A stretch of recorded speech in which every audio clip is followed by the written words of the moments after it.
The 100 love letters I wrote to Aiden 6 years ago all ended up in his younger brother Philip's hands. 6 years later, his brother parachuted in as my new boss. By day, he tortures me with project plans. By night, he pins me against the printer, whispering in my ear. Letter number 78 said you wanted to be pushed against a wall and kissed by the person you liked. Is this what you were hoping for back then? At the class reunion, the truth or dare bottle spun for the 8th time. It landed, without fail, pointing right at me. Gloria. Your turn. The old social chair from our class threw out the question he'd been holding in all night. You have to be honest. Those 100 love letters that were the talk of the humanities program, were they for our senior, Aiden, or for his brother, Philip? My fingers tightened around my glass, but my smile was flawless. That was so many years ago, how could I remember? I think I'll just take a penalty card.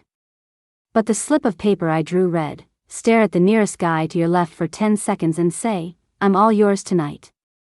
The nearest guy to my left was Aiden.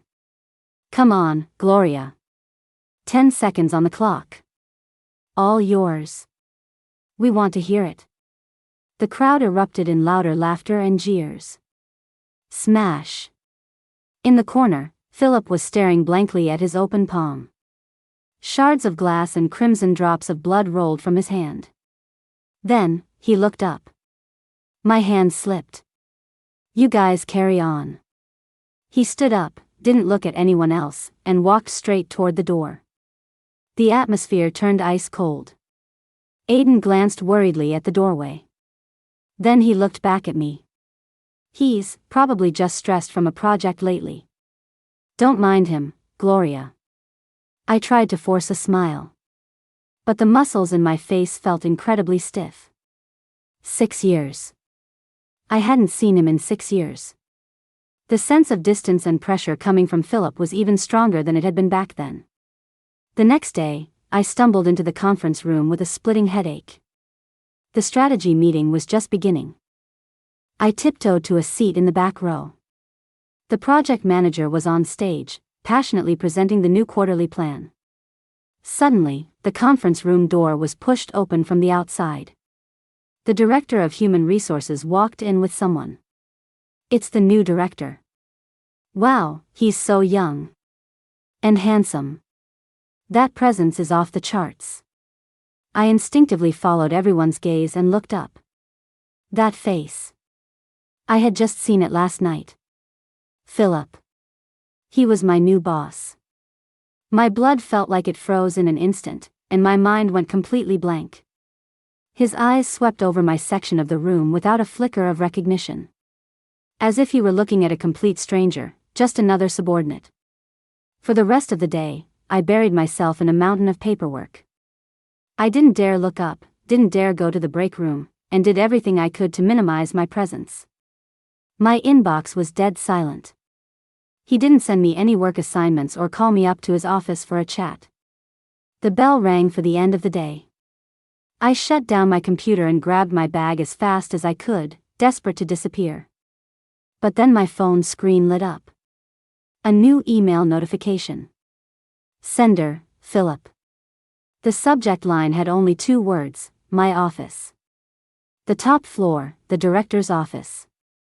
The door was slightly ajar. I raised my hand and knocked. Come in, a cold voice answered from inside. You wanted to see me?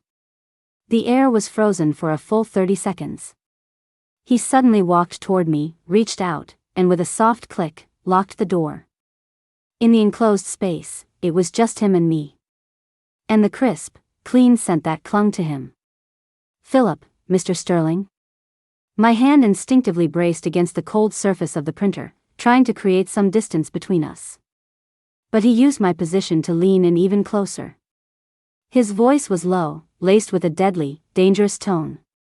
It poured slowly into my ear. Team lead. You wrote 100 love letters but didn't even have the guts to sign your name? How could he, how did he know? Using me as your personal diary, hmm? His voice was laced with ice, but wrapped in a dark fire. I couldn't move. The next second, his lips brushed against my earlobe, not too hard, not too soft. I gasped, my legs going so weak I could barely stand. My hand accidentally snagged the collar of his shirt, and a button popped open. Letter number 78 said you wanted to be pushed against a wall and kissed by the person you liked. Is this what you were hoping for back then? And can you guess how I've survived these past 6 years, reading the words you wrote to my brother? How I got through it? The printer, at some point, had started running again, spitting out the remaining pages. But the air in this cramped space had become suffocatingly thick. That question, how I got through it, exploded in my mind like a thunderclap, over and over. His cool fingertips traced the line of my jaw. Why don't you tell my brother yourself? That the person who told me to chase you back then was actually you. The air in the summer of my memory was always sticky. At the freshman opening ceremony, Aiden, representing the sophomores, wore a crisp white shirt and had a gentle demeanor. It was hard not to fall for a perfect upperclassman like him. From then on, I started writing a love letter every few days. I would secretly tuck it into Aiden's locker in the gym.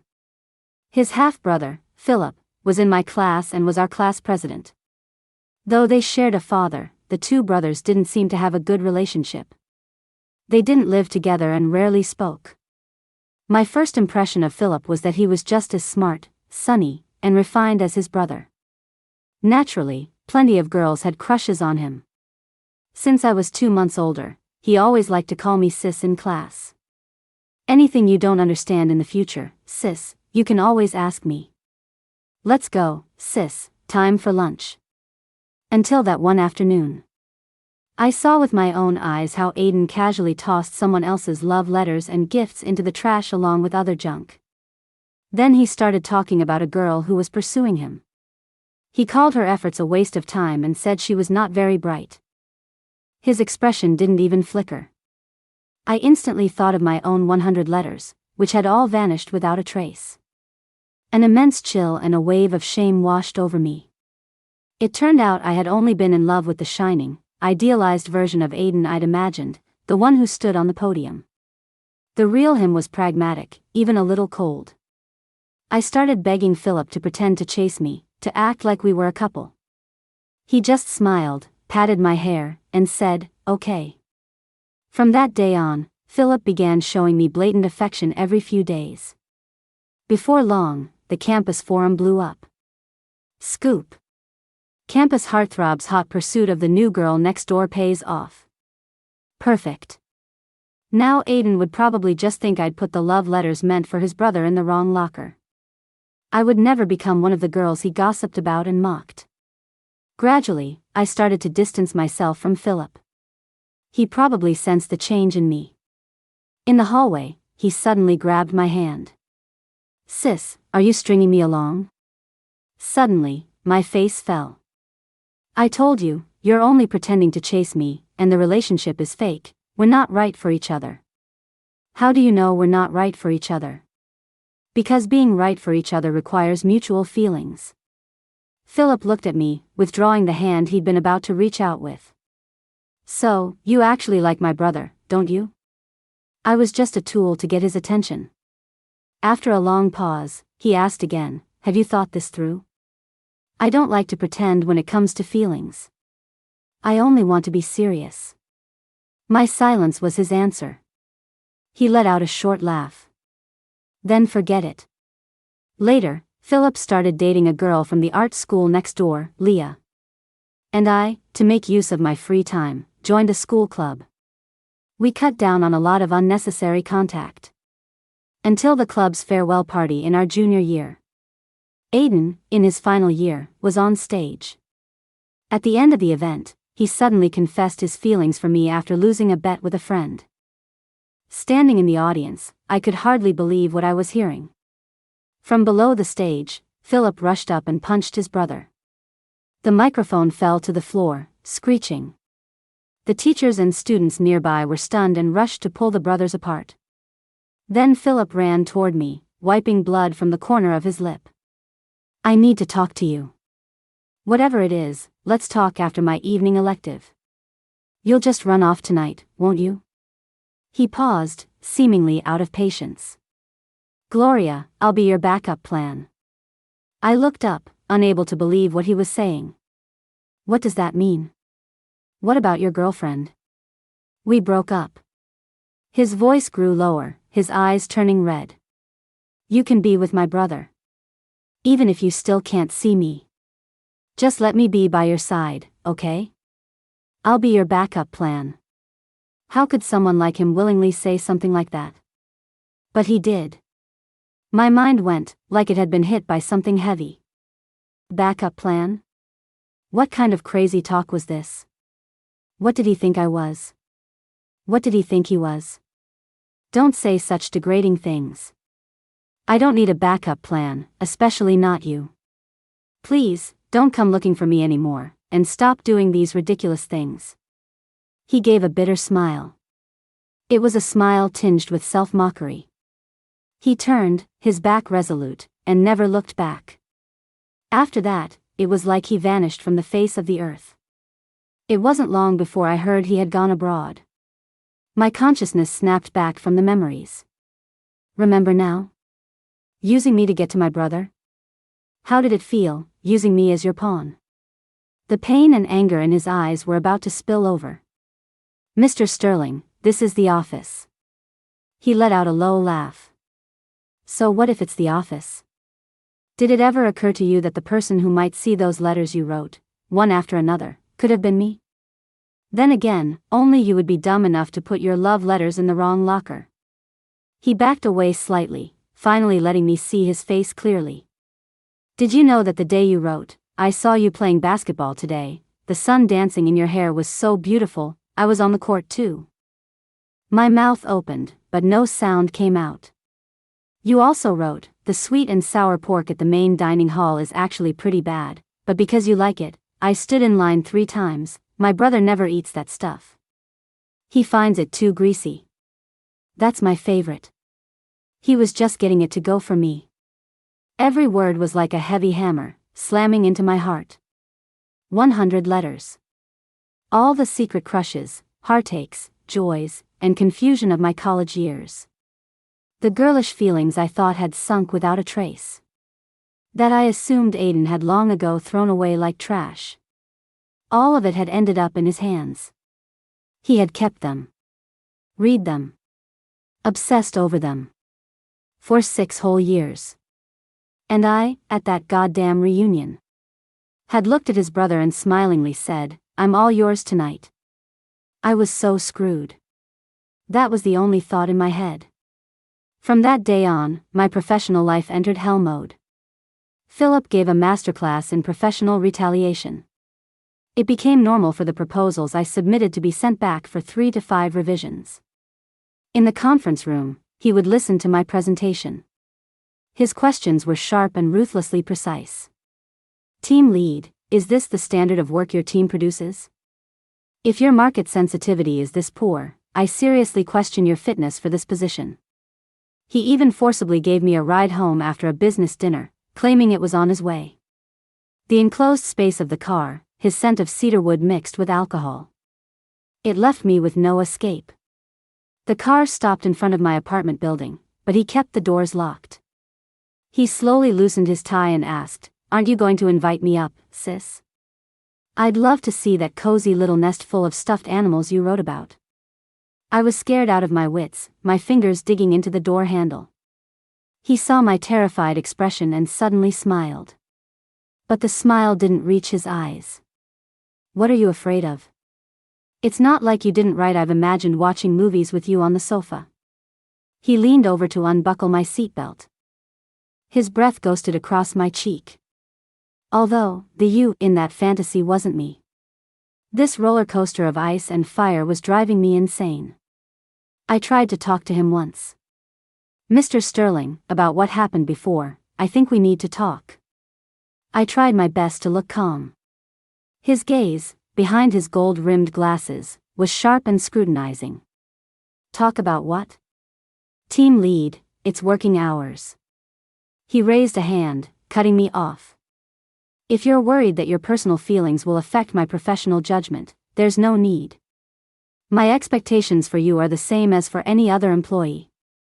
I was left speechless, all the words I had prepared stuck in my chest. He knew everything. And he was using my greatest fear to slowly torture me, slicing me open bit by bit.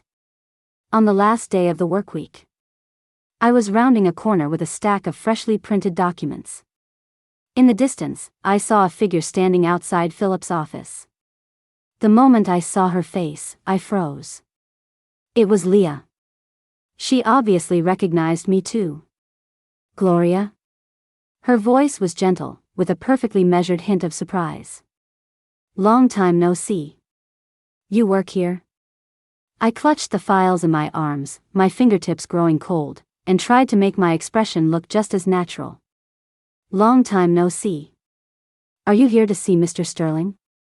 Do you need me to let him know?" "No need to bother," she said with a smile, waving her phone. "I just messaged him. He said he's coming right out." They had been in touch all this time.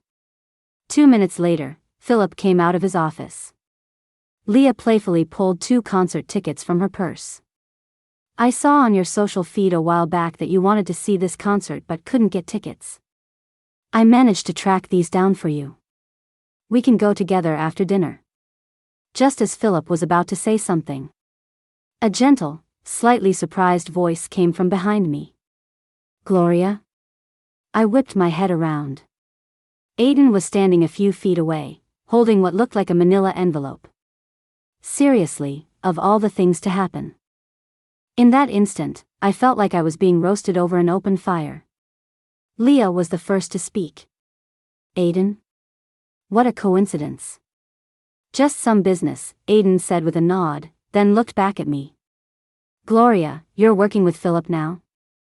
I managed to squeeze out a dry smile. "Yes, that's right. Are you free tonight? We should all have dinner together." My gaze went past Leah and landed on Philip's face, which had gone from neutral to thunderous in a split second. "Team lead, are you on a break? Are you standing here to provide concierge services for my guest?" Somehow, it ended with the 4 of us having dinner at the Western restaurant downstairs from the office. Under the guise of catching up. I had never felt a meal last so long or be so agonizing. "Gloria," Aiden finally said, trying to break the deadlock. "Is work with my brother going well?" Before I could answer, Leah let out a soft laugh and chimed in, "Philip has always had high standards. Gloria must be under a lot of pressure." It sounded like a joke, but it subtly defined my relationship with Philip as purely professional and cold. Philip looked up, his gaze sweeping coldly over Leah before landing on my face. "Gloria's skills are more than enough to handle the work." The smile on Leah's face faded slightly. "Of course. Gloria has always been exceptional," Aiden said, looking at me with sincere eyes. "She was like that back in our college club, conscientious and full of ideas." "That's right. Speaking of which, when I first started, I remember seeing a photo on the campus forum of Gloria watching Aiden play basketball. The fork in my hand nearly clattered onto my plate. Damn it. When will they finally delete those ancient posts on the campus forum?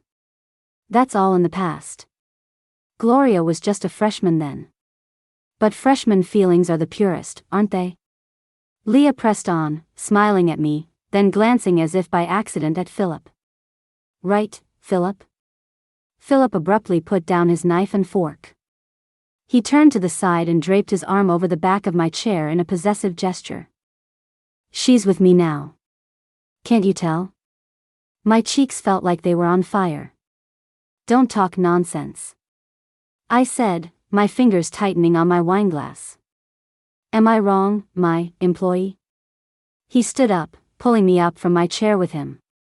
"Are you done eating? Even if you're not, we're going back to work overtime." I nodded stiffly. "We have to work. Why don't you two go to the concert together?"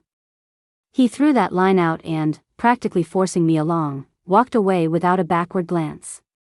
In the company's underground parking garage, he shoved me into the passenger seat. The silence in the car was suffocating. At a red light, he slammed on the brakes, pulling over to the side of the road. In the dim light, his eyes bored into me. He looked like a cornered animal on the verge of losing control. Why? His voice was incredibly hoarse. Back at the restaurant. Why were you in such a hurry to deny it? Why did you push me away? Gloria. Am I that embarrassing? Is it only my brother who's good enough? Huh. And I'm the one who deserves to be hidden away. His hands, gripping the steering wheel, were trembling slightly. That's not it, it's just that we really are just colleagues right now. A few seconds of silence. His voice carried a weary resignation. I'm sorry. If you don't want this, then forget it. Every word he spoke was as light as a feather. But each one felt like a knife twisting in my heart. A week later, a notice went out to the group chat about a company team building basketball game with a subsidiary. When the girl from the admin department slapped the sign-up sheet on my desk, I was being tortured by the fifth revision of a proposal Philip had rejected and was on the verge of losing the will to live. Gloria. SOS. Our department is one person short. If we don't get enough people, they'll cut our activity budget. The young woman clasped her hands together, her eyes sparkling. Without looking up, I waved a tired hand. Do I look like I can play basketball? No, not for you to play. She leaned in closer, her voice a conspiratorial whisper. It's Mr. Sterling. He actually signed up. My fingers froze on the keyboard. I thought I had misheard. Who? The girl's face was flushed with excitement. I know, right? I heard Mr. Sterling was on the university team back in the day. He's been hiding his skills. My heart skipped a beat. My mind instantly flashed to all those love letters about his brother playing basketball that had mistakenly ended up in his hands. Fate was a cruel, cruel thing. On the day of the game, Philip played small forward. He was fast, his drives were aggressive, and his shots were terrifyingly accurate. It was a complete departure from his cold, data-driven style in the office. On the court, he was like a fully awakened panther. Every move was explosive and aggressive. Dribbling past defenders, faking them out, a sudden jump shot, swish. The ball went straight through the net. After scoring, he would just return to defense with a blank expression. His eyes would scan the scoreboard as if he were checking a project timeline. He was terrifyingly calm. But I soon noticed something was off. He seemed a little too invested. The outcome of the game was no surprise. Philip's team won by a huge margin. His teammates surrounded him, tossing him into the air like a hero. The crowd followed him as he came off the court. A young, sweaty colleague was excitedly sucking up to him. Mr. Sterling. You were incredible today. A total MVP. Especially those forced drives, so cool. But you were really going all out, there was no need, we were winning by so much. Philip took the towel someone handed him and wiped the sweat from his face. His voice was still slightly breathless from the exertion, but his tone was flat. Someone was watching. Had to win. My feet stopped dead in their tracks. Someone was watching? Who? While I was lost in thought, the girl from admin tapped my shoulder. Gloria, don't you think it's about time you found a man for yourself, being single all this time? She continued teasing, besides our director, you can have your pick of anyone who played today. I'll get their number for you. Philip, who had been quietly drinking water on the side, suddenly spoke up. Why am I excluded? This time, even the admin girl was stunned, her eyes darting between Philip and me. Ugh, how did this get so awkward? Fortunately, the topic was soon changed by other colleagues. My phone screen lit up. I pulled it out. It was the company messenger. Sender, Philip. Here we go again. This can't be good. Underground parking, B2, Section C, Spot 07. I left an urgent file for tomorrow in my car. Come down and get it. The ugly face of a blood-sucking capitalist. Parking garage, Level B2. The familiar black Bentley was parked quietly. The driver's side window was halfway down. Philip had changed into a clean white shirt, the top 2 buttons undone, revealing a hint of his collarbone. I took a deep breath, put on my professional employee smile, and leaned toward the window. "Mr. Sterling, I'm here for the file." He didn't answer right away. He suddenly leaned over, his arm reaching past me, and with a soft click, unlocked the passenger door from the inside. "Get in. We'll talk." "The passenger seat again?" "Mr. Sterling, you don't have to. You can just give me the file." "The file's in the back. Get it yourself." Steeling myself, I pulled open the door and slid into the passenger seat. "Did you watch the game today? Here it comes. The reckoning." I did. "Mr. Sterling, you were the undisputed MVP." The fingers tapping on his steering wheel stopped. He turned his head to look at me. "Is that so? Then tell me, sis, how many shots did I make? Between my brother and me, who plays better?" As he spoke, he suddenly unbuckled his seatbelt without warning. His whole body leaned toward me. One arm rested on the back of my seat, while the other casually draped over the steering wheel. The position practically trapped me between his embrace and the seat. "I have the file, so I'll just..." "One more thing," he said, suddenly grabbing my arm. "Are you still single, because you're still in love with my brother?" Maybe I was once drawn to Aiden's perfect image, but after I saw his selfish, hypocritical side, the illusion was shattered. "It was wrong of me to ask you to pretend to be my boyfriend. I was just trying to save face. I'm sorry." Philip stared at me, completely stunned. It was as if the sudden confession had short-circuited his brain. His deep, bottomless eyes were locked on me, as if trying to discern how much of my statement was truth and how much was a lie. "So, I'm sorry, I can't be your sister-in-law." I had to get out of there. Not another second. As if I'd been burned, I shoved the car door open and practically tumbled out with the file in hand. It was over. "Gloria, you're so over. Not only did he have you wrapped around his finger at work, but now you've just frantically thrown down your last card, your final disguise. How are you ever going to survive the days to come?" The next morning, Philip sent a group message. He was inviting everyone in the department to his birthday party after work. And me? At 11 p.m., I was numb from overtime. A major problem had come up with a partnership I was in charge of. The other company had suddenly become difficult, demanding extremely harsh revisions. At midnight, the conference room door opened. Philip was holding a paper bag. It was takeout from a high-end cafe. A wave of alcohol fumes hit me at the same time. He didn't say anything, just pushed the food toward me. Then, he pulled up a chair next to me. He took out his laptop, and his fingers flew across the keyboard. "Right here, the basic data model is wrong. This clause has too high of a legal risk. Switch to backup plan B."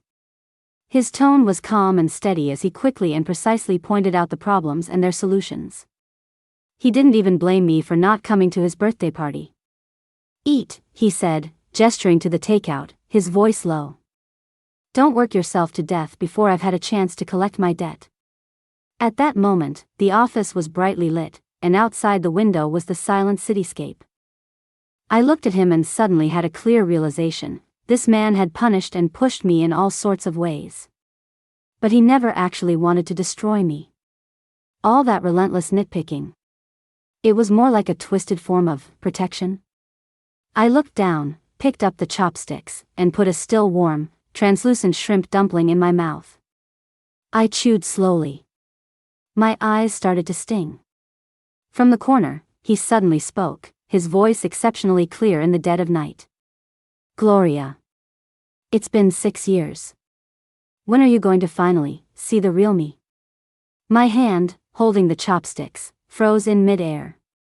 When I looked back, I saw his face was abnormally pale, and I couldn't help but worry. "You don't look well. Are you feeling okay?" He just waved his hand. It's nothing. Probably just haven't been resting well. My old stomach problem is acting up again. You should go home. I can handle the rest of this myself. But I want to stay with you. But as soon as the words left my mouth, Philip slid from his chair and collapsed onto the floor. My mind went blank, and I started screaming for help. Philip, please, you have to be okay. Before long, Philip was wheeled into the emergency room. As I waited anxiously, Leah arrived.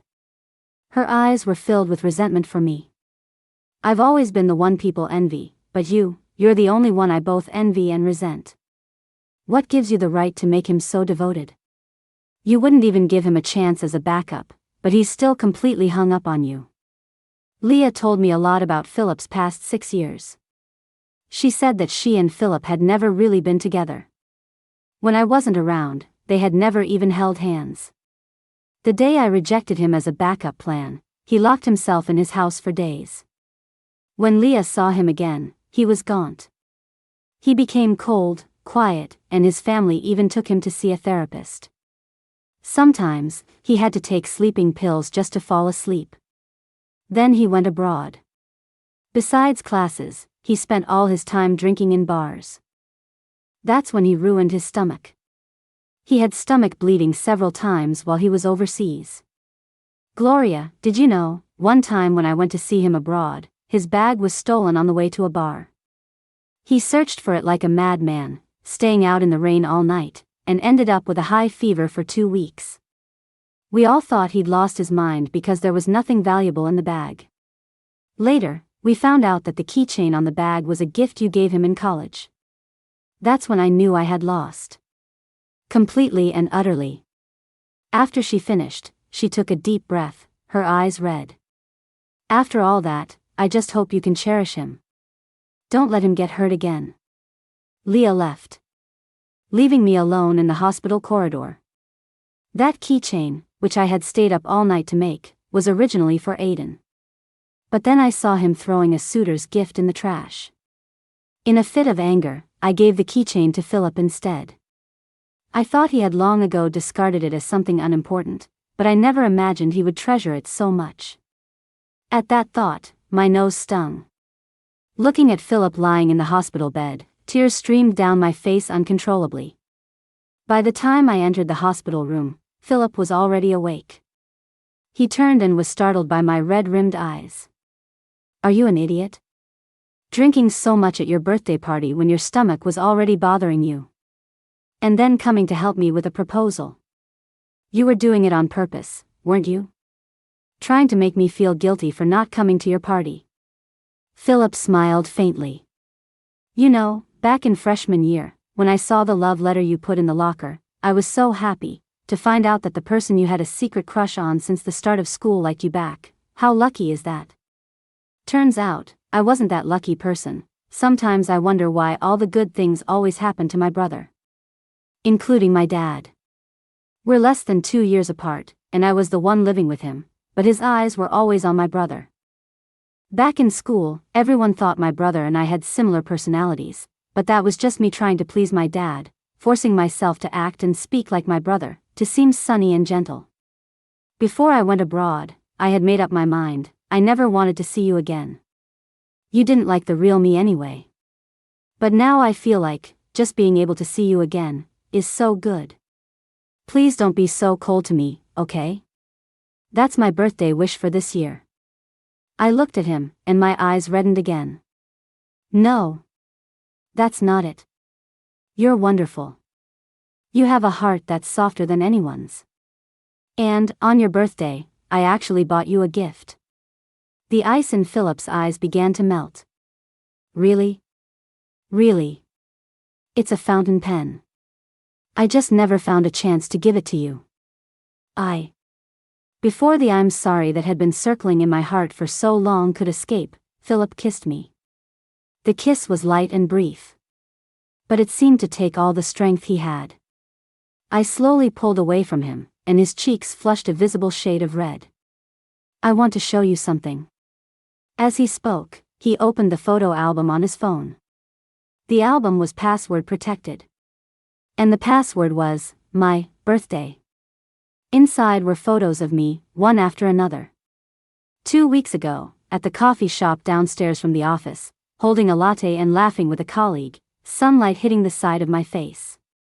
A month ago, working late, standing alone on the street waiting for a ride, tiredly rubbing my neck. The timeline scrolled wildly backward. There I was, a junior, laughing carelessly with classmates at the school gate. My sophomore year, buying a sweet potato from a street vendor, blowing on it to cool it down. And even me as a freshman just starting school. Wearing that hideous, oversized military training uniform, smiling foolishly in a crowd of new students. All those moments I had considered perfectly ordinary. He had been silently documenting them all. Gloria, I know, this makes me seem twisted, but during my time abroad, I could only look at these photos and pretend you were still by my side. I regretted it then. Why did I go abroad? I should have stayed by your side, shamelessly sticking around. Tears started falling again. He sighed softly. Gloria, I guess I'm just completely done for when it comes to you. I moved closer to him, reaching out to cup his cool cheeks. I closed my eyes and pressed my own cool lips against his. His body went rigid. Even his breathing stopped. Time seemed to stand still. The only sound in the hospital room was the frantic beating of our hearts. I took a deep breath, my voice still trembling but unusually clear. Philip. These photos. You're going to have to spend a lifetime slowly explaining them to me. Philip started kissing me again and again, my lips, the corners of my eyes, the tip of my nose. Gloria. He rested his forehead against mine, his voice impossibly hoarse, our hot breaths mingling. I was just so afraid of losing you. I stood on my toes and kissed the slightly red corners of his eyes in response. I know. From now on, no more secret pictures. I'm right here. After that kiss, everything changed. The suffocating tension in the air vanished. In its place was a subtle but scorching undercurrent. It was as if a switch had been flipped in Philip. He went from being a cold, harsh boss to a giant, insecure golden retriever. He followed me almost everywhere. If I went to the break room to make coffee, he would inevitably appear at the doorway 3 minutes later, using the excuse of getting a file or pouring water. If I went to another department to drop off materials, he would happen to call with an irrelevant question, just to confirm my location. Even when I went to the employee cafeteria for lunch, he would carry his tray and sit down across from me with a completely natural air, ignoring all the jaws that had dropped around us. The way he looked at me was more focused, more intense than before. It held a nearly greedy, cautious tenderness, like someone who had just recovered something precious they thought they'd lost forever. I'm sorry for how I treated you before.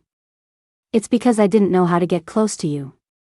When I saw those things you wrote for my brother, I didn't let him finish. I took out my phone, switched to the front-facing camera, stood on my toes, and leaned into his arms. Philip, I said softly, looking at his slightly red eyes and the curve of my own smile in the camera, our first picture together. His arms wrapped tightly around my waist from behind, and he buried his face in the crook of my neck. I felt a trace of warm dampness. The shutter clicked. After that, we took more and more photos. There were pictures of us working late, sharing a late-night snack. Pictures of us at the supermarket on a weekend, arguing over a flavor of potato chips. Pictures of our first vacation together, our noses red from the cold at the foot of a snowy mountain, but smiling foolishly. One morning, a year later, I was woken by his kiss. In a daze, I felt something cool on my ring finger. I opened my eyes and saw a simple but brilliant diamond ring on my finger. He was kneeling by the bed, holding my hand, his Adam's apple bobbing nervously. Gloria, he said, his voice husky. I know I'm a bastard, possessive, obsessive, and I probably can't change. But I promise, for all the 6-year periods to come, I only want to spend them with you. Marry me, okay? Sunlight streamed through the gap in the curtains, landing on his earnest face. I looked at him, my heart melting. I held up my hand with the ring on it, gently hooked his pinky finger, and pulled him closer. Okay. But, Philip, you're going to have to spend a lifetime paying me back for the emotional damages I suffered at the office. I pulled out my phone. Hubby, look at the camera. 3, 2, 1, say cheese. Click. The screen froze on our slightly goofy but beaming faces. Every ordinary, warm moment that belonged to us was worth treasuring.